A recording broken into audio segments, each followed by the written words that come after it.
ಇವತ್ತು ಕಿತ್ತೂರು ಪಟ್ಟಣದಲ್ಲಿ ನಡೆಯುವ ರೈತ ಹುತಾತ್ಮ ದಿನಾಚರಣೆ ಕುರಿತು ಇನ್ನೂರ ರೈತ ಹೋರಾಟಗಾರರಂತ ದಳವಾಯಿ ಅವರು ಇದ್ದಾರೆ. ಅವರನ್ನು ಕೂಡ ಮಾತಾಡಿಸಿ ಮಾಹಿತಿ ಕೊಡುವ ಪ್ರಯತ್ನವನ್ನು ಮಾಡ್ತಾ ಇದ್ದೀವಿ. ಸರ್ ನಮಸ್ಕಾರ.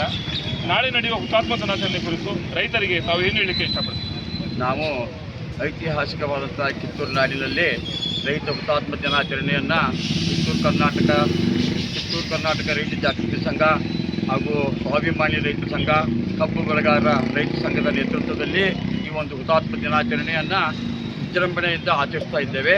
ಇದೇ ಒಂದು ಸಂದರ್ಭದಲ್ಲಿ ನಾವು ಮುಂಬರ್ತಕ್ಕಂಥ ಈ ಒಂದು ಏನು ಬರಗಾಲ ಬಿದ್ದಿದ್ದಲ್ಲ, ಈ ಬರಗಾಲ ಬಿದ್ದಂಥ ಈ ಸಂದರ್ಭದಲ್ಲಿ ನಾವು ಒಂದು ಸರ್ಕಾರಕ್ಕೆ ಎಚ್ಚರಿಕೆಯನ್ನು ಕೊಡ್ತಾ ಇದ್ದೇವೆ. ನಾಳೆ ನಮ್ಮ ಒಂದು ಹುತಾತ್ಮ ದಿನಾಚರಣೆಯ ಒಂದು ಸಂದರ್ಭದಲ್ಲಿ ರೈತರ ಸಮ್ಮುಖದಲ್ಲಿ ಒಂದು ನಿರ್ಣಯ ತಗೊಂಡ ಇಡೀ ನಮ್ಮ 31 ಜಿಲ್ಲೆಗಳನ್ನು ಬರಗಾಲ ಅಂತ ಹೇಳಿ ಘೋಷಿಸಬೇಕಂತ ಹೇಳಿ ನಾವು ಸರ್ಕಾರದ ಮೇಲೆ ನಾವು ಒತ್ತಡವನ್ನು ತರ್ತಿದ್ದೇವೆ.